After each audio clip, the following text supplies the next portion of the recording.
தெளிவு எல்லாம் ஆகி கலந்து நிறைந்த பின் ஏழ்மை உண்டோடா மனமே பொல்லா புழுவினை கொல்ல நினைத்த பின் புத்தி மயக்கமுண்டோ மகாகவி பாரதியார். ஹலோ எவ்ரிவன், இன்னைக்கு நம்ம பார்க்க போகிற ரெசிபி பாகு கொழுக்கட்டை. ரொம்பவே டேஸ்டான ரொம்பவே ஹெல்த்தியான ஒரு ஸ்நாக்ஸ் தான் பார்க்க போகிறோம். ஒரு கப் அளவு இட்லி அரிசியை மினிமம் ஒரு 4 மணி நேரமாவது ஊற வச்சுக்கணும். ஸோ இதை நல்லா ஊறினதுக்கு அப்புறமா மிக்சர் ஜாரில் மாற்றிக்கிட்டு தேவையான அளவு கல்லுப்பும் அதோட சேர்த்துக்கிட்டு கொஞ்சம் திக்காக இருக்கணும் அந்த மாவு. நீங்கள் தோசை மாவு மாதிரி தண்ணியாவோ அரைக்கக்கூடாது. இப்போது நீங்கள் வீடியோவில் பார்த்துட்ருக்கிற மாதிரி மாவு கொஞ்சம் திக்காக இருக்கணும். ஸோ அதுக்கு தகுந்த மாதிரி தண்ணியை கொஞ்சம் கொஞ்சமாக ஊற்றி அரைச்சிக்கோங்க. ஸோ இதை அரைச்சதுக்கு அப்புறமா இது அப்படியே இருக்கட்டும். அடுத்ததாக ஒரு நல்ல அகலமான பாத்திரத்தில் 5 கப் அளவு தண்ணி சேர்த்துக்கலாம். 1 கப் அரிசிக்கு 5 கப் தண்ணி சேர்த்துருக்குறோம். இன்னும் கொஞ்சம் தண்ணி வேணும்னா பின்னாடி நம்ம சேர்த்துக்கலாம். ஆனால் இப்போதைக்கு ஒரு 5 கப் அளவு தண்ணி போதும். ஸோ இந்த தண்ணி நல்லா கொதிக்கணும். இந்த தண்ணி நல்லா கொதித்ததுக்கு அப்புறமா தான் நீங்கள் அடுத்தடுத்த ப்ராசஸ் செய்ய ஸ்டார்ட் பண்ணணும். இந்த தண்ணியிலையும் ஒரு பிஞ்ச் அளவு உப்பு சேர்த்துக்கோங்க. நம்ம மாவுலையும் சேர்த்துருக்கோம், இந்த தண்ணியிலையும் கொஞ்சமாக உப்பு சேர்த்துக்கலாம். அடுத்ததாக இப்போ நம்ம அரைச்சி வச்சுருந்தோம் இல்லையா மாவு, அதிலேருந்து ஒரு 2 ஸ்பூன் மட்டும் தனியாக எடுத்து வச்சுக்கிட்டு ஒரு 1/4 டம்ளர் அளவு தண்ணி அதோடு சேர்த்து அந்த மாவை கரைச்சி வச்சுக்கோங்க. அதை எதுக்குன்னு சொல்லி பின்னாடி சொல்கிறேன்.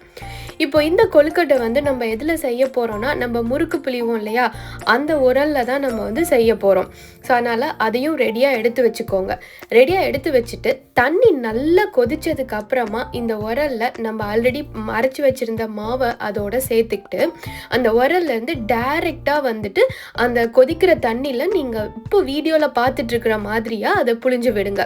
ஸோ இதில் நீங்கள் என்ன கவனிக்கணும் அப்படின்னா, ஃபஸ்ட்டு ஒரு லேயர் நீங்கள் புழிஞ்சதுக்கு அப்புறமா அது அப்படியே குக் ஆகிட்டு மேலே எலும்பி வரும்.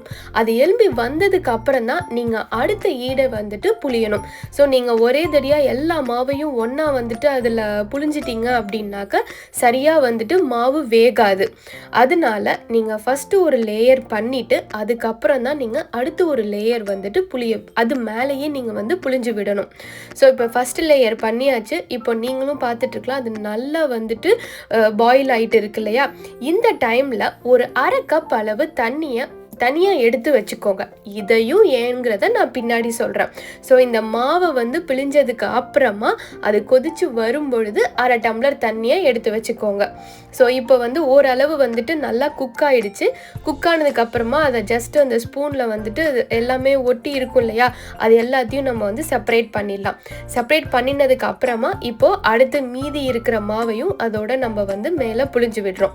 இப்போ அதுவும் நல்லா குக் ஆகிட்டு அது மேலே எலும்பி வரும். ஸோ எலும்பி வந்ததுக்கு அப்புறமா மறுபடியும் கொஞ்சம் குக் ஆனதுக்கு அப்புறமா ஸ்பூனால் நம்ம அதையும் அதை அப்படியே உடச்சி விடணும். ஸோ இதே மாதிரி தான் ஸ்டெப் பை ஸ்டெப்பாக இதை நீங்கள் செய்யணும். ஸோ இப்போ நல்லாவே கொழுக்கட்டை நல்லா அந்த மாவு குக் ஆயிருச்சு, நீங்கள் பார்த்தாலே தெரியும். ஸோ ஆல்ரெடி நம்ம தண்ணி ஊற்றி கரைச்சி வச்சுருந்தோம் இல்லையா, அதில் திரும்பவும் நீங்கள் என்ன பண்ணால் நம்ம சூடாக அந்த தண்ணியை எடுத்து வச்சுருந்தோம் இல்லையா, அதையும் நல்லா அந்த மாவோட எடுத்து வச்சுக்கிட்டு அதை நல்லா கட்டி இல்லாமல் நல்லா கலக்கிக்கணும். நல்லா கலக்கினதுக்கு அப்புறமா மாவு நல்லா வெந்திருக்கும் இல்லையா தண்ணியில், அது வெந்ததுக்கு அப்புறமா தான் நம்ம அந்த கரைச்சி வச்சுருந்ததை அதில் நம்ம ஊற்றிட்டு அதையும் சேர்த்து நல்லா கொஞ்ச நேரம் குக் பண்ண விடுங்க. ஸோ இதை அடிப்பிடிச்சிடாமல் நீங்கள் அப்பப்போ அதை கிண்டி விட்டுட்டே இருக்கணும். ஸோ இதை நல்லா கிண்டினதுக்கு அப்புறமா தேவையான அளவு 1 டேபிள் ஸ்பூன் அளவு ஏலக்காய் பொடியும் அதோட சேர்த்துக்கோங்க. சேர்த்துட்டு அதையும் நல்லா மிக்ஸ் பண்ணிக்கலாம்.